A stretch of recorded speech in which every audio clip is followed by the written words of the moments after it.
नमस्कार, जय हिंद, जय भारत।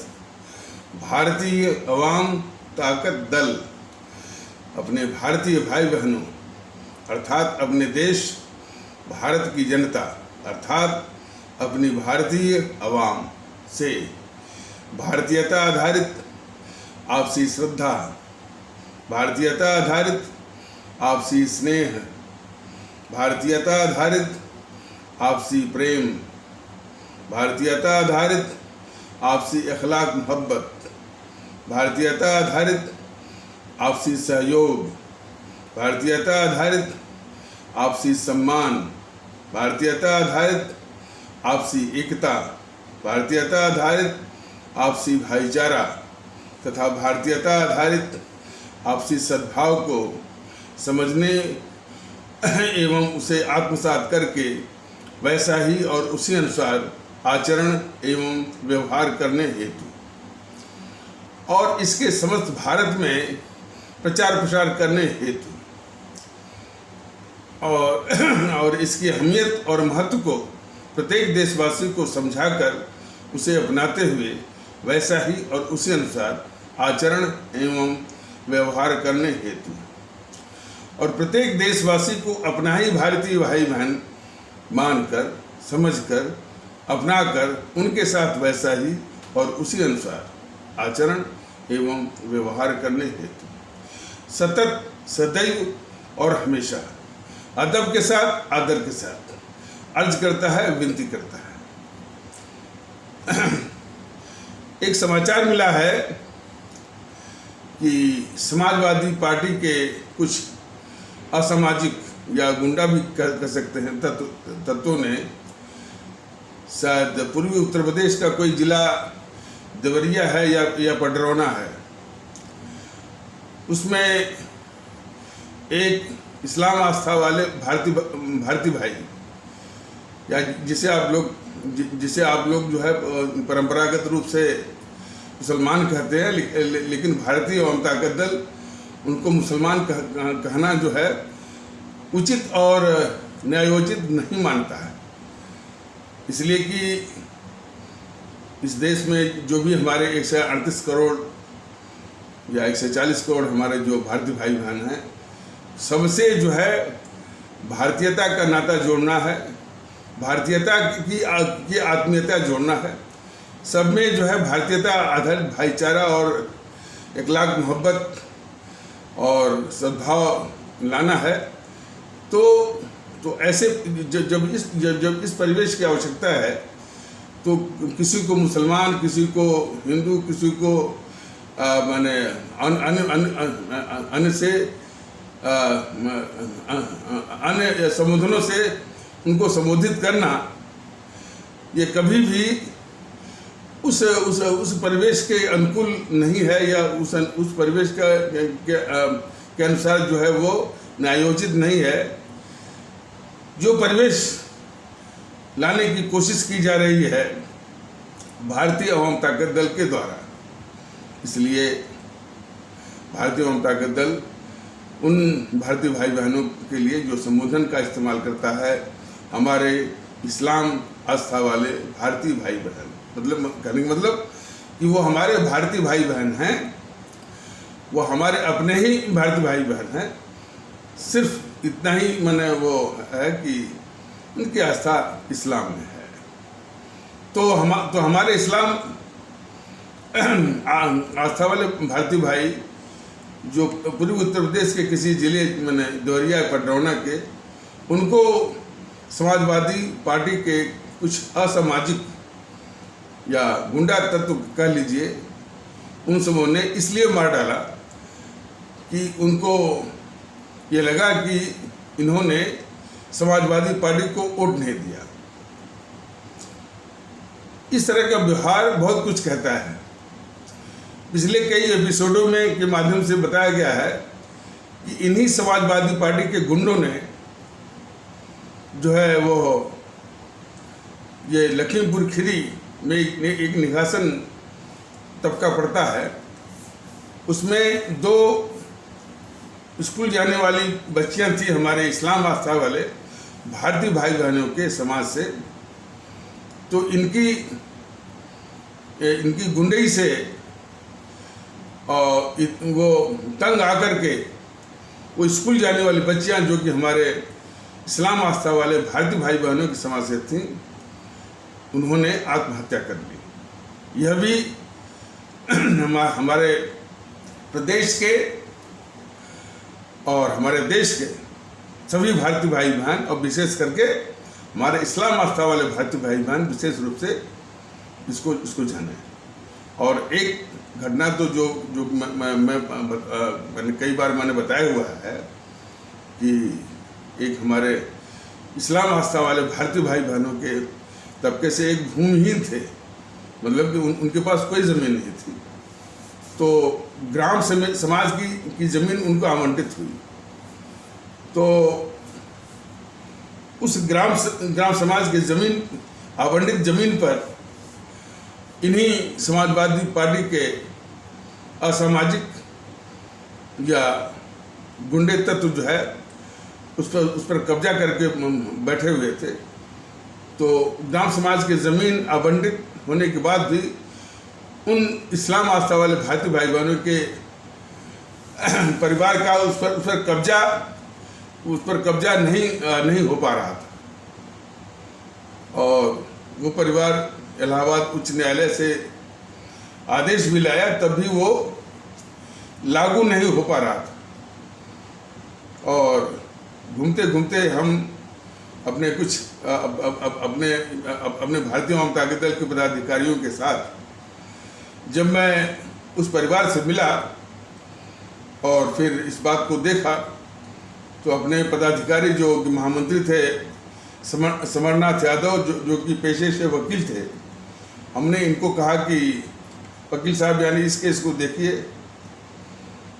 तो जब हमने अपने पदाधिकारी और जो पेशे से वकील थे समरनाथ यादव, उनको कहा कि वकील साहब इस केस को देखिए, तो उनका साहब इस केस को हम बहुत देख चुके हैं, एक लेखपाल से लेकर के डिस्ट्रिक्ट मजिस्ट्रेट डीएम से मिल भी चुके हैं। सबने कहा कि ये केस जो है बहुत ही जेन्युइन है, लेकिन इसमें मैं कुछ नहीं कर सकता। और वो हाथ जोड़ करके यही कहते हैं कि बस ये सत्ता को बदलने दीजिए। यानी इतनी मजबूरी थी एक जो है असहाय और भूमिहीन इस्लाम आस्था वाले भारतीय भाई के साथ न्याय करने में पूरे तंत्र की मजबूरी जो है वो इन समाजवादी पार्टी के असामाजिक और गुंडा तत्वों के आगे। तो ये तो एक छोटा नमूना है, और बाकी तो जनता ने इस प्रदेश ने समाजवादियों की गुंडाई को देखा होगा, इसमें कोई नई बात नहीं है। लेकिन नई बात क्या है कि शासन है योगी महोदय का, और इन्होंने बहुत तमगा लूटा है कि हमने माफियाओं का अंत कर दिया है। और बुलडोजर बाबा के नाम से झूठ मूठ का दुष्प्रचार, और उनके बुलडोजर बाबा या माफियाओं का अंत करने का तमगा लूटने वाली ये योगी सरकार या योगी महोदय, उनके शासन के दूसरे काल में शुरू होते ही समाजवादी पार्टियों के गुंडों का ये करतूत जो है ये बिल्कुल नई बात है। तो अब तो योगी महोदय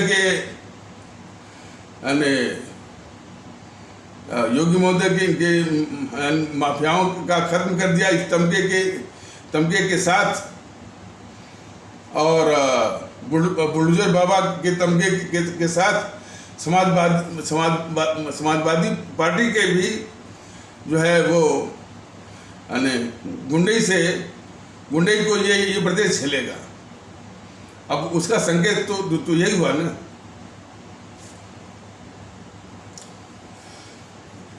हालांकि भारतीय जनता दल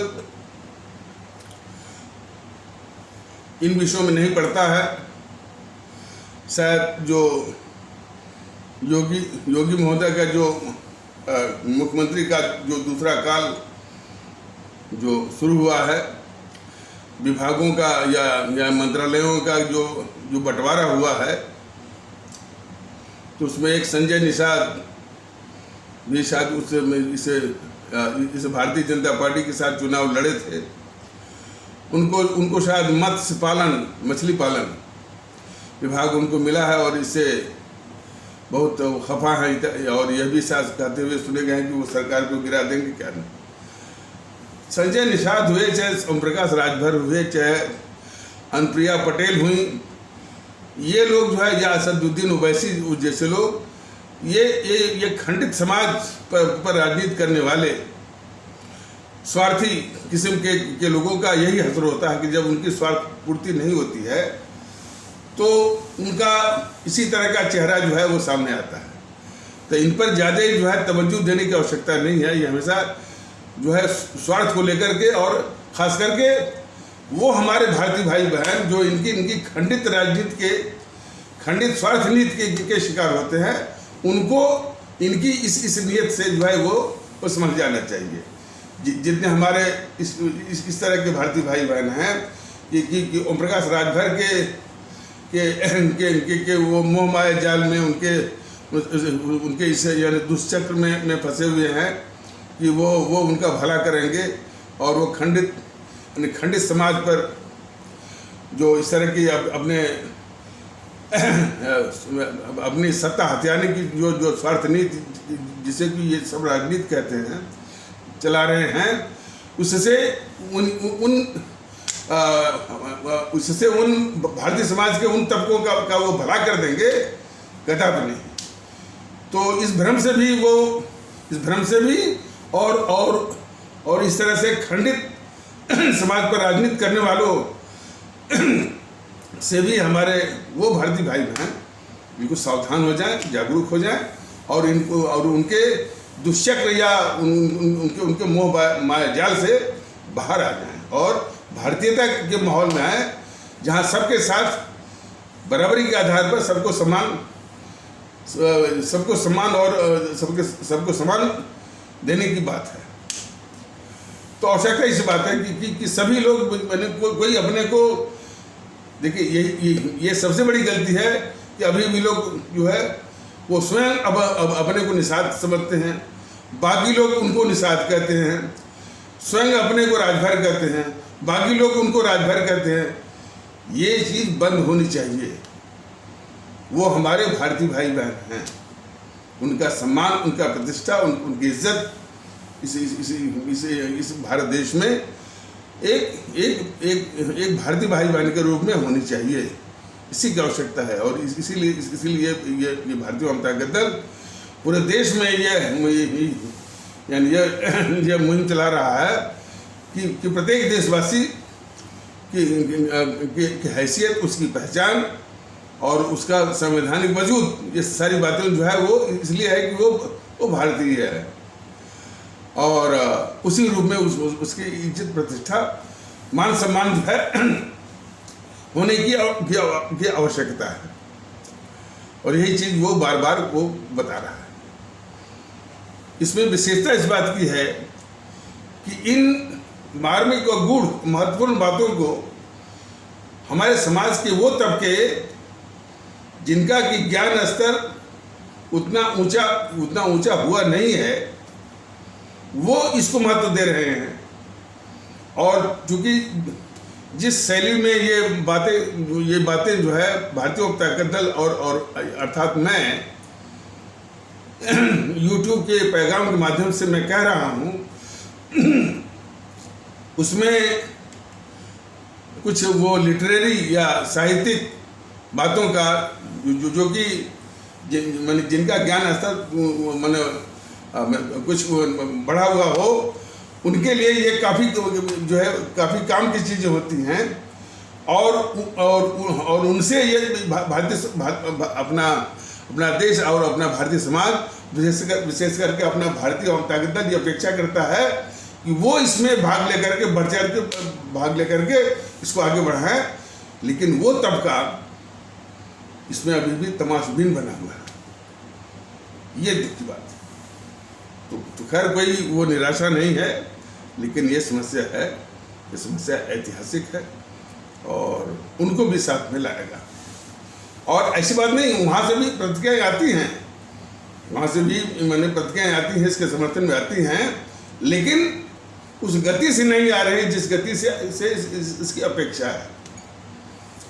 और इसीलिए उन तबकों का नाम भी ले लिया गया है, खास करके शहर में रहने वाले हमारे जो जो जो जो जो भारतीय भाई बहन हैं या निशहरी भारतीय भाई बहन, जो हमारे व्यापारिक वर्ग कहे जाने वाले भारतीय भाई बहन हैं, जो हमारे सवर्ण कहे जाने वाले भारतीय भाई बहन हैं,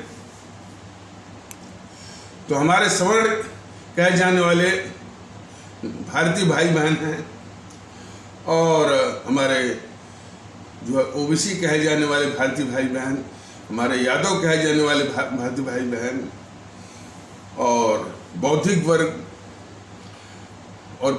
कहे जाने वाले भारतीय भाई बहन, ये अभी यानी शुद्ध शब्दों में कहा जाए कि अभी भी ये तमाशबीन या ऑनलुकर, बाईस्टैंडर या फैन सीटर्स अभी बने हुए हैं। ये दुख का विषय नहीं, बल्कि एक ऐसा विषय है कि जिसको विशेष रूप से एड्रेस किया जाना है। और इस समस्या की ऐतिहासिक पृष्ठभूमि के विषय में भी भारतीय अवाम ताकत दल अवगत है, तो इससे कोई चिंता घबराहट की नहीं। लेकिन यहाँ इस तरह की समस्या का ज्ञान जो है ऐसे तबकों को करना है भाई, उनको बढ़ चढ़ करके आना चाहिए, और यह देश के लिए बहुत आवश्यक है। देश की इसमें सबसे बड़ी समस्या है, और जो कि देश जूझ रहा है, बिखराव और नफरत का जो व्यापार चल रहा है। और वो नफरत का व्यापार खास करके जब से ये भारतीय जनता पार्टी आई है, तब से मैंने नफरत जो है वो फैलाने वाले कई एजेंसियां खुल गई हैं, कई एजेंसियां खुल गई। जैसे सबसे बड़ा नफरत का एजेंट जो है वो है पुष्पेंद्र कुलश्रेष्ठ, और उसी के जवाब में असदुद्दीन ओवैसी, और उसी तरह से ये वामन मेश्रम, उसी प्रकार से चंद्रशेखर रावण, उसी प्रकार से एम.के. स्टालिन, उसी प्रकार से ये ममता बनर्जी, उसी प्रकार से जो है जो केरल का विजयन, ये सब नफरत ही समाज में फैलाते हैं अपने अपनी जगहों से। तो इससे भी भारतीय समाज को बहुत वो नुकसान पहुंचता है। और ख़ास करके हमारे सभी भारतीय भाई बहन बहुत गौर से इनकी भारतीय समाज विरोधी गतिविधियों को देखें, नजर रखें, और उनसे निवेदन है कि जब भी चुनाव आए तो इनको पस्त करिए, और इनको अपरूट करने के लिए, इनको जड़ से इनको भारत की धरती से जड़ से उखाड़ने के लिए जो है भारतीयता के आधार पर एक होकर के इनको जड़ से उखाड़िए। यानी मतलब कि इन तत्वों का, जिन तत्वों को इनकी जो गतिविधि है, इसके चलते यदि हमारे आप में भारतीयता के आधार पर जागरूकता होती तो इनको देश के बाहर कर दिया गया होता, तो वो शक्तियां वोट पा रही हैं, सदन में जा रही हैं और सत्ता पर काबिज हैं। यही दुर्भाग्य है। तो जरूरत इस बात की है कि वो ताकतें जिनको यदि जागरूकता होती, उपयुक्त जागरूकता होती, तो वो उनको समाज भी, भारतीय समाज भी और लोग भी और उस तरह की शासन व्यवस्था भी, सभी इनको देश के बाहर कर दी होती। लेकिन दुर्भाग्य से इसको दुर्भाग्य कहा जाएगा कि ये सब जो है हमको आपको मानसिक गुलाम बना कर, देखिए ये सबसे बड़ी कमजोरी है हमारी। हम जो जातिवाद में जातिवाद में अपना स्वार्थ दे करके इनकी जाल में जो फंस जाते हैं जातिवाद के, वो हमारी मानसिक गुलामी का सबसे बड़ा परिचायक है। संप्रदायवाद में अपने स्वार्थ को देख करके जो इनके जाल में हम फंस जाते हैं, इन भारतीय समाज की विघटनकारी जो ताकतें हैं, जो तोड़ने वाली ताकतें हैं, ये हमारी मानसिक गुलामी का सबसे बड़ा द्योतक है। इसको समझने की आवश्यकता है। इसलिए हमारे भारतीय अवाम की, हमारे भारतीय भाई बहनों की जो सबसे बड़ी कमजोरी इसमें है, एक तो व्यक्तिगत स्वार्थ, दूसरा है मानसिक गुलामी। और मानसिक गुलामी जो है वो इस कदर है कि हम जो है जातिवाद में अपने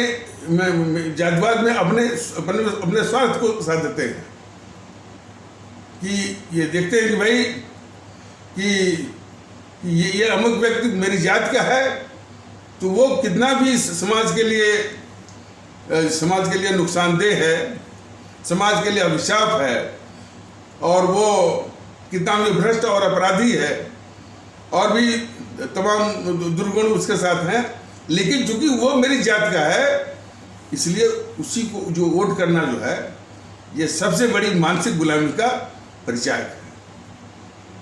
तो भारतीय भाई बहनों, इस मानसिक गुलामी से बाहर निकलना होगा। ये इस मानसिक गुलामी ने बहुत बड़ा अभिशाप दिया है इस मुल्क को, आपको भी, हमको भी। तो मानसिक गुलामी के दलदल से, उसके जाल से, उसके सम्मोहन से बाहर निकलना है। देखिए, वो लक्ष्य क्या है अपने देश में?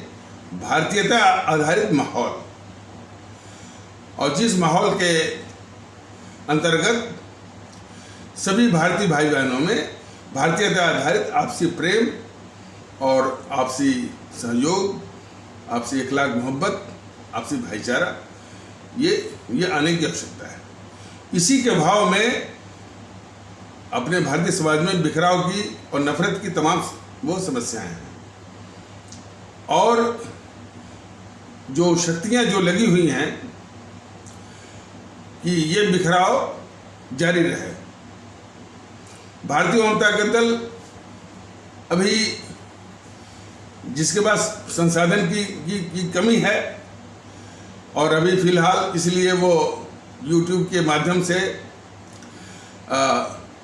और YouTube के पैगाम के माध्यम से ये भारतीयता के माहौल को लाने की कोशिश कर रहा है। और इसी भारतीयता के आधार पर जो हमारे देश के लिए, हमारे भारतीय समाज के लिए आवश्यक जो पहलू हैं कि एक तो एकता, भाईचारा, इखलाक मोहब्बत, देशभक्ति, राष्ट्रभक्ति और जनभक्ति, अवाम परस्ती, मुल्क परस्ती, सभी कुछ जो है भारतीयता आधारित लाने की कोशिश जो है अभी फिलहाल YouTube के पैगाम के माध्यम से कर रहा है। और साधन की भी सीमा है, लेकिन जो साधन संपन्न है, जो साधन पर काबिज हैं, जो सत्ता पर काबिज हैं, जो तंत्र पर काबिज हैं, जो सिस्टम पर काबिज हैं, वो जो है इस भारतीय समाज में बिखराव बना रहे, नफरत फैलती रहे, समाज जो है वो छिन्न भिन्न दिखे, और इसी छिन्न भिन्न की अवस्था में उनको की अवस्था में हमारे भारतीय भाई बहनों को मानसिक गुलाम बना करके, मानसिक गुलाम से मतलब कि वो उनकी विवेकशीलता और ये विवेक की क्षमता की पहचान सकें कि भाई जो जातिवाद के आधार पर समाज को विखंडित कर करके जो वोट छीनना चाहता है, वह इस समाज का शत्रु है। तो उसको शत्रु नहीं मान करके जो हम आप जो है खुद जातिवाद की जाल में जो फंस जाते हैं, यह मानसिक गुलामी की सबसे बड़ी निशानी है। इसी को बार बार भारतीय वाम ताकत दल जो है इशारा करता है कि ये मानते हो कि हमारी एक ही जाति है, कि हम भारतीय हैं। हमारी ये जाति नहीं कि हम हिंदू हैं या मुस्लिम हैं या सिख हैं या क्षत्रिय हैं या तमिल बंगाली पंजाबी हैं। हमारी जाति है भारतीय है। लेकिन दुर्भाग्यवश हम इन्हीं जालों में फंस करके अपनी मानसिक गुलामी का अपने मानसिक गुलामी का जो है सबसे अधिक जो है वो परिचय देते हैं। और इस तरह के जो हमारी जो गतिविधि रहती है, हमारे जो करतूत रहता है, उसका दुष्परिणाम ये होता है कि वो ताकतें जिनको यदि हम में आप में या हमारी भारतीय अवाम में जागरूकता हो भारतीयता के आधार पर, तो ये अवाम ही, ये समाज ही, ये देश और सरकार उनको देश से बाहर कर दे। जरा समझिए, ऐसी ताकतों को हम इसी मानसिक गुलामी के चलते उनको वोट करते हैं और उनको सत्ता में बिठाते हैं और उनके यानी कुकर्मों को हम झेलने के लिए मजबूर होते हैं। तो इस चक्र को काटना होगा, और इस चक्र को काटने के लिए जरूरी है हम मानसिक गुलामी, जातिवाद में अपने को फंसाना, ये मानसिक गुलामी ये मानसिक गुलामी की बहुत बड़ी पहचान है। संप्रदायवाद में अपने विवेक को फंसाना मानसिक गुलामी की सबसे बड़ी ये पहचान है। इस प्रकार भाषावाद, प्रांतवाद, क्षेत्रवाद, इसमें अपने विवेक को फंसा देना और इसके आगे जो विवेक नहीं काम करता है, वह भी मानसिक गुलामी का बहुत बड़ी मानसिक गुलामी की बहुत बड़ी निशानी है। तो इस तरह से अब इस तरह से आप सभी भारतीय भाई बहनों को भारतीय ताकत दल ये बताने की कोशिश कर रहा है कि जो ये मानसिक गुलामी है, देखिए तन से तो आज़ाद हो गए हैं, तन से ठीक है, माने बोलने की आज़ादी और गाड़ी घोड़ा कपड़ा सब हो गया है, यानी स्वच्छंदता भी आ गई है। लेकिन मानसिक गुलामी जो है इस देश का बहुत बड़ा अभिशाप बनी हुई है। और मानसिक गुलामी का आलम और उसका दुष्परिणाम ये है कि ये जो ताकतें हैं जो कि भारतीय समाज को विखंडित करके मैंने उसको बांट करके अपनी जो स्वार्थ नीति वो चला करके सत्ता और वोट हथियाने की साजिश करते हैं, वो ताकतें हमारे देश में जितनी संस्थाएं हैं, हमारे देश में जितनी संस्थाएं हैं जो कि इनको नियंत्रित कर सकती हैं, वो सभी बिल्कुल इनके आगे माने कि शक्तिहीन और निष्क्रिय साबित होती हैं। तो ये राजनीतिक पार्टियां या वो ताकतें जो कि राजनीतिक दलों के वेश में है, लेकिन ये भारतीय समाज को विखंडित करने वाली ताकतें हैं। उनका नाम भले जो है वो भारतीय जनता पार्टी हो या भारतीय राष्ट्रीय कांग्रेस हो या समाजवादी पार्टी हो या तृणमूल कांग्रेस हो या एनसीपी, जो भी नाम हो, लेकिन ये हमारे भारतीय समाज को विखंडित करके जो है वोट और सत्ता हथियाने की साजिश करने वाली ताकतें। तो इन ताकतों को नियंत्रित करने के लिए या इनकी गतिविधि पर थोड़ा भी डेंट देने की जो है हमारे देश में जो संस्थाएं हैं, खास करके चुनाव आयोग और ये न्यायपालिका में भी जो जो जो अपेक्स बॉडी है, सुप्रीम कोर्ट और या हाई कोर्ट, यह अब तक इनके आगे नाकाम साबित हुई है और न अब तक ये कर सकती। इसलिए इनके रहते हुए ही ये राजनीतिक पार्टी अपनी सारी जो है इस तरह की करतूतों या इस तरह की माने देश विरोधी, भारत विरोधी और भारतीय समाज विरोधी गतिविधियां चला रही हैं इनके रहते हुए। मतलब कि सर्वोच्च न्यायालय के इसके सामने है, इसकी आंखों के सामने, हाईकोर्ट के आंखों के सामने।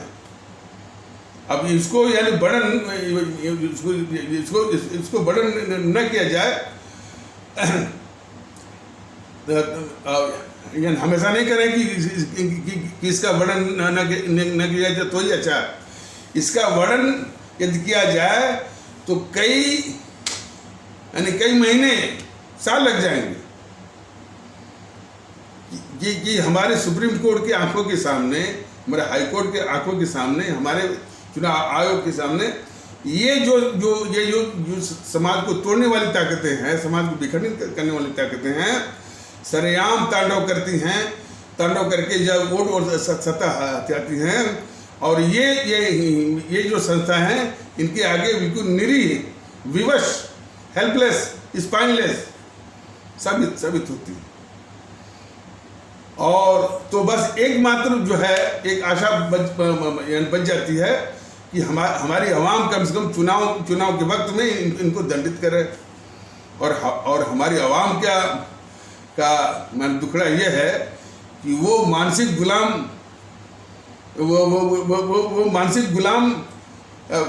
होते हुए इनके साजिश का शिकार बनने के लिए जो है वो तैयार रहती है। तो इसलिए इनकी जो साजिश जो है, इनकी साजिश पर कोई रोक नहीं है।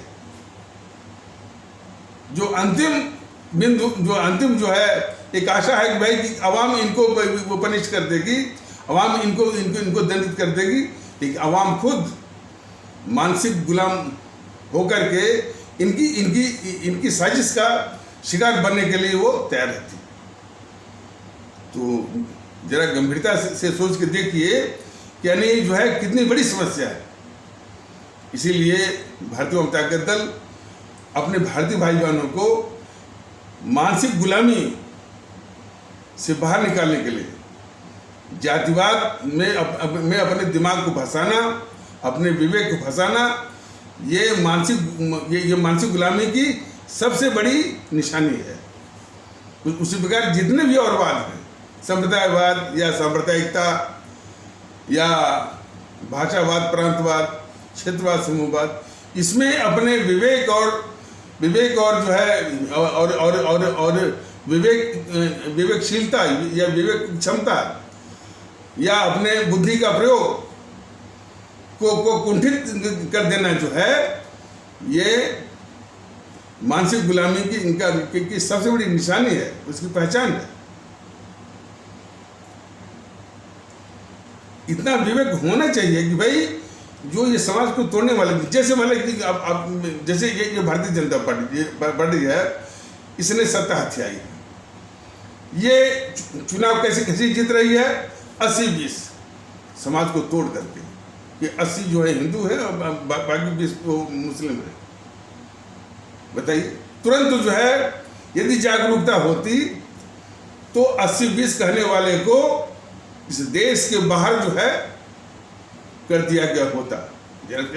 जरा इस नजारे को जरा समझिए कि जो ही कोई व्यक्ति कह रहा है कि 80-20 की बात कर रहा है, यदि जागरूकता होती तो ऐसे तत्वों को और भारतीय जनता पार्टी के सभी तत्वों को देश के बाहर खदेड़ दिया गया होता। कब? जबकि हम भारतीय एकता के प्रति जो है संवेदनशील होते कि भाई ये तोड़ रहा है ये भारतीय समाज को। और एमवाई का समीकरण बनाने वाले, एमवाई के आधार पर समाज को विखंडित करने वालों का तो कहीं भी अता पता नहीं होता। कब? जबकि भारतीयता के आधार पर या भारतीय एकता के प्रति जो है हम संवेदनशील होते। और उसी प्रकार जो शख्स ये कहता कि चुनाव बाद हम हिंदी भाषियों को अपने प्रदेश से निकाल करके हिंद महासागर में फेंकवा दूंगी, उसको एक वोट नहीं मिलता। कब? जबकि भारतीयता के आधार पर एकता के प्रति हमारे सभी भारतीय भाई बहन संवेदनशील होते, गंभीर होते। लेकिन ऐसे बोलने वाले कि हम चुनाव जीतने के बाद सभी हिंदी भाषियों को हिंद महासागर या बंगाल की खाड़ी में फेंकवा देंगे। हम जो है सभी गुजरात के, उत्तर प्रदेश, बिहार के गुंडों को हम बाहर निकाल देंगे, या माफिया, या ये जानते हुए कि ये माफियाओं, गुंडों और दादाओं की पार्टी है टीएमसी, और हमेशा जो है माफियाओं, गुंडों और दादाओं के आतंक से ही जो है ये मैंने हर चीज, चुनाव वगैरह वो जीतती है। तो यदि हमारी भारतीय आवाम भारतीय एकता के प्रति या भारतीय सद्भाव के प्रति या भारतीय भाईचारे के प्रति गंभीर होती, समर्पित होती और संवेदनशील होती, तो इस टीएमसी को एक वोट नहीं मिलता। लेकिन लोग वही मानसिक गुलामी, कुछ भाषावाद के, कुछ जो है भाषावाद के में कुछ लोग तो भाषावाद के जो जहर है उसमें अपना दिमाग फंसा करके, कुछ जो है संप्रदायवाद के जो समाज का जो जहर है उसमें अपने विवेक और बुद्धि को फंसा करके ऐसे तो ये बहुत बड़ा अपराध हो रहा है। मानसिक रूप से गुलाम बन करके इनके विखंडनकारी जो इनकी साजिशें हैं, विखंडनकारी साजिशों के द्वारा जो ये वोट सत्ता हथियाने के, उसके जो शिकार हम हो रहे हैं, ये सारी समस्याओं की जड़ है।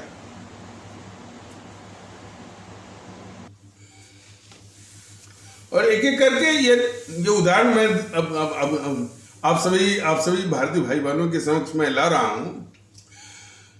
यदि हमारा देश और हमारे देश के आदरणीय भारतीय भाई बहन भारतीयता के प्रति जागरूक होते, संवेदनशील होते, गंभीर होते, तो ये शिवसेना जो सिर्फ नफरत के आधार पर कभी वो नफरत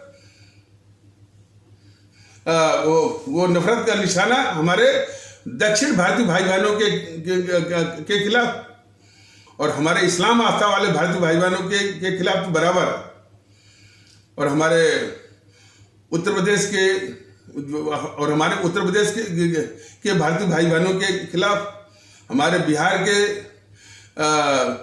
भारतीय भाई बहनों के खिलाफ और उत्तर भारतीय भाई बहनों के खिलाफ हमेशा ये आग उगलती है, मारपीट करती है रेलवे स्टेशनों पर।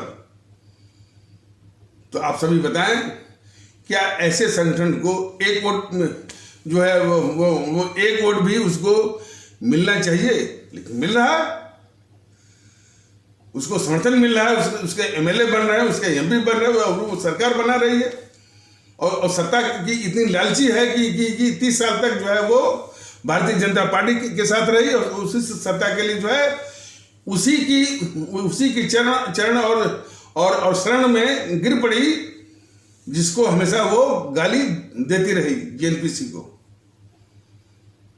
तो ये चरित्र, तो ये मानसिक गुलामी बहुत बड़ी अभिशाप बन रही है इस देश, यानी हमारे आपकी मानसिक गुलामी, कि हम अपने विवेक को वो कभी जातिवाद में, कभी संप्रदायवाद में, कभी भाषावाद में, कभी क्षेत्रवाद में, कभी समूहवाद में, कभी यानी वाद में, और कभी और भी लालच या स्वार्थ में जो है अपने अपने अपने अपने विवेक को और अपनी विवेकशीलता को और विवेक की क्षमता को फंसा दिया है। उससे बाहर निकलना होगा। बगैर बाहर निकले हुए इन संकीर्ण बातों पर, जातिवाद के संकीर्ण बातों पर, समुदायवाद या सांप्रदायिकता के संकीर्ण बातों पर, भाषावाद, क्षेत्रवाद, प्रांतवाद, इससे बाहर निकल करके भारतीयता के माहौल में आना पड़ेगा। तभी हमारा भारतीय समाज बचेगा। अरे इस देश का संविधान बन गया, तभी ये देश का संविधान बन गया। संविधान का आदेश है कि हम भारत के लोग हैं, तब भी ये दुष्टवे जो है वो न तो ये मानने को तैयार हैं, और आपको यही सिखा रहे हैं कि आप जो है कि आप भारतीय नागरिक नहीं हैं, आप हिंदू हैं, आप मुस्लिम हैं, आप मराठी हैं, आप मलयाली हैं, भारतीय नागरिक नहीं है। तो किस हद तक ये दुष्ट हैं। लेकिन यदि उन्हीं को सिर्फ दुष्ट कहा जाए, इसी से काम नहीं बनता। उनकी दुष्टता का हम शिकार हो रहे हैं। कैसे? मानसिक रूप से गुलाम। इसलिए कई बार भारतीय जनता दल ने कहा है कि हमारे परम आदरणीय राष्ट्र महानायक, राष्ट्रभक्त शिरोमणि नेताजी सुभाष चंद्र बोस ने हमारे देशवासियों को आह्वान किया था, यानी उस गुलामी से आज़ाद कराने के लिए, कि तुम मुझे खून दो, मैं तुमको आज़ादी दूंगा। आज उसी महापुरुष और इतनी दिव्यात्मा और हमारे राष्ट्रभक्ति के, देशभक्ति के, कुर्बानी के सबसे बड़े प्रतिमान, सबसे बड़े प्रतीक, सबसे बड़े आदर्श हमारे परम आदरणीय राष्ट्र महानायक, राष्ट्रभक्त शिरोमणि नेताजी सुभाष चंद्र बोस की प्रेरणा से भारतीय जनता दल अपने सभी आदरणीय भारतीय भाई बहनों, अपने सभी आदरणीय भारतीयों से यही कहता है कि आप अपना जो है व्यक्तिगत स्वार्थ दीजिए, त्यागिए। भारतीय जनता दल और मैं आपको वास्तविक दूसरी आजादी, मानसिक गुलामी से मैं दूसरी और वास्तविक आजादी दूंगा, मानसिक गुलामी से। और मानसिक गुलामी से आजाद होना बहुत जरूरी है। बाकी तन की आजादी से कुछ नहीं होगा। मानसिक गुलामी से ये देश तबाह हो रहा है। यार देखिए कि उत्तर प्रदेश के लोगों ने समाजवादी पार्टी के गुंडाराज को देखा हुआ है। ये मानसिक गुलामी ही कहती है कि ये बीजेपी जा रही है और सपा आ रही है। ये मानसिक गुलामी का ही तो वो नंगा नाच है। योगी महोदय 80-20 कर रहे हैं, तब भी इनके समर्थन में लोग रैलियां कर रहे हैं, और इनसे कोई पूछता नहीं है कि 80-20 क्या होता है। ये मानसिक गुलामी की सबसे बड़ी प्रामाणिकता है। और किस कदर ये धंसी हुई है, जड़ पकड़ी हुई है। इससे आजादी लेनी पड़ेगी। इस विषय पर व्यापक चर्चा अभी फिलहाल भारतीय जनता दल इस यूट्यूब के पैगाम के माध्यम से करता रहेगा। और इस देश में हमेशा अस्थिरता, तनाव, आग लगती रहे। तमाम तत्व जो हैं, भारत विरोधी तत्व जो है, वो सक्रिय रहते हैं। हिजाब का मसला बहुत आराम से ये जो है यानी समझ लेना चाहिए। लेकिन अभी वो तत्व, खास करके Muslim personal law board, Asaduddin Owaisi, इस मुद्दे को गरमा करके देश में देश में जो है वो तनाव और नफरत की बात। मुस्लिम पर्सनल लॉ बोर्ड या असदुद्दीन ओवैसी जैसे लोग, और जबकि असदुद्दीन ओवैसी वो जानता भी है, वो वकील है ना, जानता भी है कि जो कस्टमरी है, जो प्रथा है, उसका किसी भी पंथ से कुछ भी लेना देना नहीं है। ये तो बहुत छोटी सी बात हो गई। ये हमारे देश की व्यवस्था संविधान के अनुसार चलनी है, किसी पंथ से नहीं चलनी है।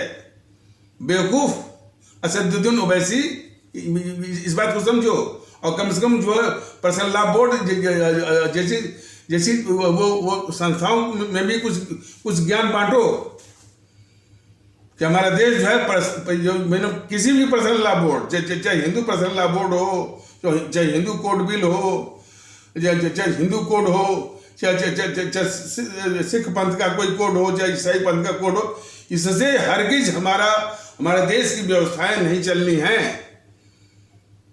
लेकिन कोई न कोई मुद्दा लेकर के हमारे देश में यानी शांति को भंग करना, आपसी सद्भाव को भंग करना, इनको पहचानिए विभिन्न रूपों में। असदुद्दीन ओवैसी हो, चाहे आपके ये मुस्लिम पर्सनल लॉ बोर्ड हो, अब हिजाब वाला मसला, इतनी सी अकल तो इनको बहुत है कि हिजाब, नंबर एक, हिजाब का किसी पंथ से लेना देना नहीं है, और यह देश पंथ आधारित नहीं है।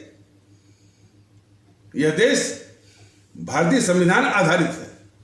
भारतीय संविधान और उसके द्वारा बनाए हुए कानून पर ये चलेगा। तो ऐसे संस्थाओं को भी उनको शिकस्त देने की आवश्यकता है। और खास करके ये मुस्लिम पर्सनल लॉ बोर्ड का ऐसा रिकॉर्ड रहा है, हमेशा जो आग में घी डालने का हमेशा इसने काम किया है। ऐसी संस्थाओं को भी भारत में सुकून शांति के लिए ध्वस्त किए जाने की आवश्यकता है।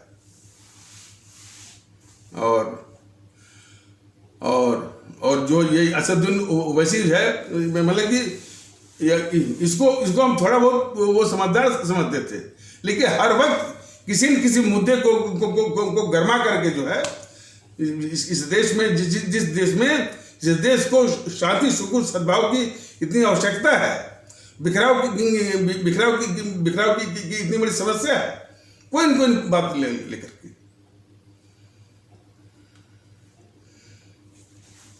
हिजाब के विषय में बताया गया है, ये सदबुद्धि लाइए कि भाई ये आस्था जो है आपका, ये पंथ जो है आपकी व्यक्तिगत आस्था को व्यक्तिगत रूप में निभाइए। मान लीजिए सार्वजनिक जीवन में आ भी गए, वैसे सार्वजनिक जीवन में ला करके कोई विवाद खड़ा मत करिए, लेकिन आ भी गए तो दोनों ओर से जो हिजाब का प्रयोग नहीं करते हैं वो भी, और जो करते हैं वो भी, बड़े सामान्य रूप से इसको समझाया जा सकता है। लेकिन हिजाब को लेकर के हमारा ये इस्लाम कहता है, हमारा धर्म है, वो लोग भी जो है हमारे देश की शांति को भंग करने वाली ताकतों के मंसूबे को पूरा करते हैं। दूसरा, उस पर तमाम वो बवाल करना। अरे उनको समझाइए ना भाई, ये देश हमारा जो है, ये भारतवर्ष है और भारत के संविधान से चलता है, और उस भारतीय संविधान के द्वारा जो बने हुए कानून हैं, उनके अनुसार जो है वो संस्थाएं चलेंगी। या प्रेम से उनको बताइए कि हर चीज का, अब मैंने देखा था कि कहीं पर जो है कोई नमाज पढ़ रहा है तो उसके विरोध में कोई जो है वो चालीसा पढ़ रहा है। ये क्या मान सकता है? यदि कोई नमाज पढ़ रहा है तो खुदा की वो इबादत है, सम्मान करिए उसका। और वो गलत जगह पर पढ़ रहा है तो उसको पढ़ लेने दीजिए। बताइए कि भैया मेरे कि ये जगह पर जो है आप इबादत, इस जगह पर यदि आप इबादत करोगे तो शायद जिसके लिए इबादत आप कर रहे हैं उसको उसको कबूल भी नहीं होगा। लेकिन प्रेम से बताइए उनको। लेकिन उधर उधर वो नमाज पढ़ रहे हैं और कट्टरवादी तत्व उनके आगे जो है वो हनुमान चालीसा पढ़ रहे हैं। इस तरह की प्रवृत्तियों को कुचलना होगा।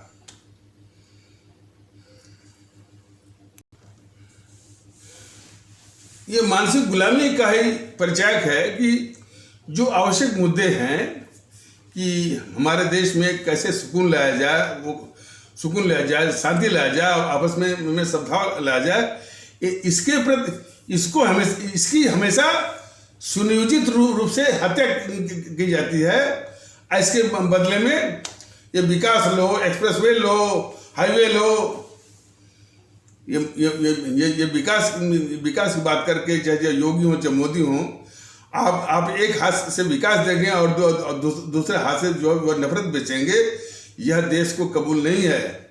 योगी और मोदी महोदय ये जो खतरनाक खेल खेल रहे हैं सिर्फ वोट और सत्ता को हथियाने के लिए, ये कबूल नहीं है। और आपको शर्म भी नहीं आती योगी महोदय कि आपके शासन रहते हुए सपा के गुंडों ने जो है वो हत्या की। हमारे इस्लाम आस्था वाले भारती भाई की सिर्फ मैंने यह मान करके कि इसने समाजवादी पार्टी को वोट नहीं दिया।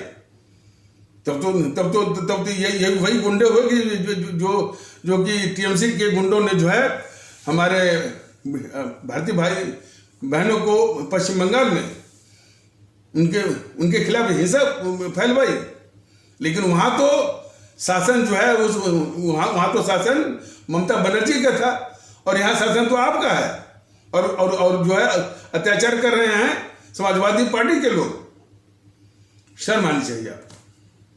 और वैसे भी लोगों ने किस भ्रम में इस योगी को, इस मोदी को, इस बीजेपी को वोट दिया है, वो सरासर बिल्कुल निराधार है। न तो ये जो लोग कहते हैं ना कि ये हिंदुत्व की रक्षा करेंगे, अरे जो हमारे आम भारतीय भाई बहनों की रक्षा इन देश विरोधी ताकतों से नहीं कर सकता, और जो है वो क्या रक्षा करेगा, नहीं कर सकता। जो देश की रक्षा नहीं कर सकता, अवाम की रक्षा नहीं कर सकता, वो क्या हिंदुत्व की रक्षा वो करेगा। ये सरासर जो है एक धोखा, एक छल, एक कपट।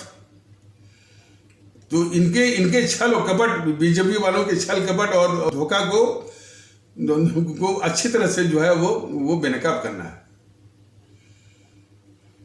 अब देखिए और सबसे बड़ी बात दूसरी है कि ये मोदी महोदय जब से आए हैं तब से प्रधानमंत्री पद का जो है इकबाल जो है, जो मैंने जो उसका एक प्रभाव होता है, जो उसकी इज्जत प्रतिष्ठा होती है, उसको इन मोदी महोदय की कायरता ने उसको मिट्टी में मिला दिया है।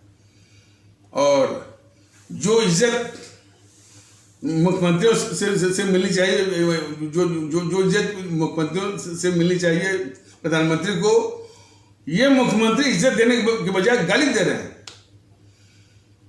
सेंट्रल एजेंसी जिससे हर एक स्टेट, हर एक राज्य जो डरता था, आज जो है उसको घुसने से मना हो रहा है। ये अराजकता जब से मोदी आए हैं, इतनी अराजकता बढ़ रही है कि इन मुख्यमंत्रियों को बर्खास्त करने के बजाय, या बर्खास्त करना या इनको नियंत्रित करने के बजाय, ये मुख्यमंत्रियों से गाली सुन रहे हैं। और एक बार ये मोदी महोदय ने कहा था कि हमको तो जितनी गाली पड़ती है, मतलब जितनी गाली पड़ती, वैसे बोले थे कि हमको जितना लोग पत्थर मारते हैं, मैं उन्हीं पत्थरों से सीढ़ी बना लेता हूं।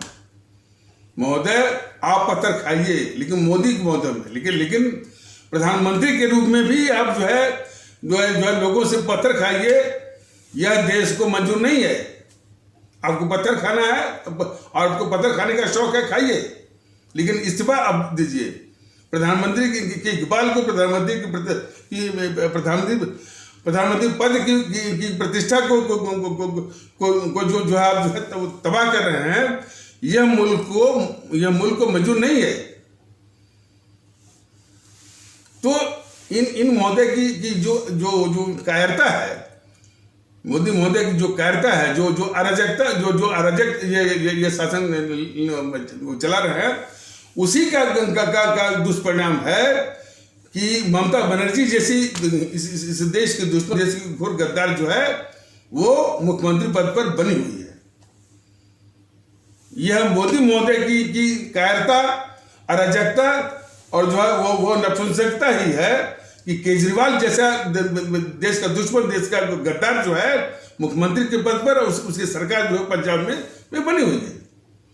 यह मोदी महोदय की कायरता है, नपुंसकता है और जो अराजकता है कि विजयन जैसा, स्टालिन जैसा मुख्यमंत्री अभी भी वो बना हुआ है। तो लेकिन जितने भी बीजेपी के यूट्यूबर्स हैं और यूट्यूब वाले जितने सुबह सालार हैं, ये सभी जो है मोदी महोदय की कायरता और मोदी महोदय की अराजकता, जिसका कि शिकार यह देश हो रहा है, उसको ढकने के लिए तमाम झूठी बातें और यानी जो है ममता बनर्जी की तमाम बातें सुनाएंगे और कभी जो है वो स्टालिन की बात सुनाएंगे, कभी विजयन की बात सुनाएंगे, कभी राहुल की बात सुनाएंगे। लेकिन ये देश के सामने झूठ बोलते हैं वो उनके बीजेपी के यूट्यूबर्स जो है कि भाई ये सबके खिलाफ कार्रवाई करने की जिम्मेदारी तो मोदी के है।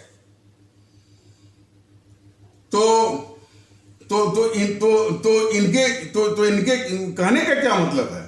इनके द्वारा वर्णन करने का क्या मतलब है? कार्रवाई करनी है ना। तो कार्रवाई जब करनी है तो ये कार्य बन जाएंगे वो मोदी महोदय, और बाकी जो है अपने यूट्यूबर के द्वारा सिर्फ उसका वर्णन करवाएंगे। ये धोखा पट्टी चल रही है बीजेपी के द्वारा। तो जो अभी बंगाल की जो हिंसा की मामला है वो सिर्फ जो है इस मोदी महोदय की कायरता, अराजकता का सीधा वो प्रमाण है, वो निशानी है। और केजरीवाल जो गद्दार केजरीवाल, अच्छा केजरीवाल के विषय में उसकी बस व्यक्तिगत बातों को कि वो झूठ बोलता है, लेकिन वो इस देश का गद्दार है और देश का दुश्मन है, देश के लिए खतरा है। इसको बीजेपी वाले नहीं करते, क्योंकि जब ये कहेंगे तो जिम्मेदारी आएगी इनके ऊपर, मोदी महोदय। अब मोदी महोदय तो कायर है, कुछ करना होना था ही नहीं, सिर्फ जो है उनको एक भाषण देना है, मन की बात करनी है और सबका साथ सबका विश्वास की बात करनी है। कितनी बार ये बताया गया कि भाई लोगों का यानी अवाम का न तो मोदी के ऊपर कोई विश्वास है और नहीं उनका साथ है। वोट कैसे ले जाते हैं ये बहुत बड़ी साजिश है। उसी साजिश का पर्दाफाश जो है भारतीय जनता दल अभी कर रहा है। तो और उनको कोई काम नहीं, विदेशों में घूमना है और ऊंचे मन से जो है झूठ मूठ का भाषण, सबका साथ सबका विश्वास करना है और मन की बात करनी है और एक कार्रवाई नहीं करनी है। और सबसे बड़ी दुख बात कि जिन देश विरोधी ताकतों को भारत की पावन धरती से समाप्त करना चाहिए, देश हित में, राष्ट्र हित में, लोगों के सुकून के लिए, लोगों की रक्षा के लिए, उन्हीं देश विरोधी ताकतों को, देश के दुश्मन ताकतों को ये मोदी महोदय पाल पोस रहे हैं। ये सारे जो है राहुल गांधी इतना बड़ा गद्दार, उसकी पार्टी जीएनपीसी और जो है वो सोनिया गांधी, प्रियंका गांधी पाल ही नहीं रहे हैं। सबसे बड़ा दुख तो ये होता है कि ये जो गद्दार किस्म का राहुल गांधी है, जो कि हमेशा जो है भारत के खिलाफ ही उसकी वाणी चलती है, उसकी जबान चलती है, इस गद्दार राहुल गांधी के लिए मोदी महोदय विशेष सुविधाएं देते हैं। लोगों को नहीं भूलना चाहिए कि जिस कोरोना की अवधि में विदेश की यात्रा आम भारतीय भाई बहनों के लिए बहुत मुश्किल हो गई थी। तमाम टिकट उनके कैंसिल हो गए थे और दुबई जो एयरपोर्ट वालों के तमाम नखरे थे और तमाम टिकट उनके कैंसिल हो रहे थे। लोग जो है इसी इंदिरा गांधी इंटरनेशनल एयरपोर्ट से लोग जो टिकट कैंसिल होने के कारण जो है निराश हो करके वापस लौटते थे। उसी समय ये मोदी महोदय ने वो स्पेशल एयर इंडिया की फ्लाइट का इंतजाम किया उस गद्दार राहुल गांधी के लिए, और वो स्पेशल एयर इंडिया की फ्लाइट कोरोना की अवधि में नई दिल्ली से, न्यू दिल्ली से, दुबई से कतर से इटली या मिलान, जहाँ इसकी नानी वो रहती। तो ये गद्दारी है मोदी जी की कि इन गद्दार जो है ये एनपीसीआर या उसके यानी राहुल गांधी जैसे गद्दारों के लिए सुविधा जो है वो मुहैया करवाते हैं। और वहीं पर दूसरी ओर राहुल गांधी भी गद्दार है, गद्दार के अलावा वो इस देश का डकैत भी है, देश का गद्दार भी है।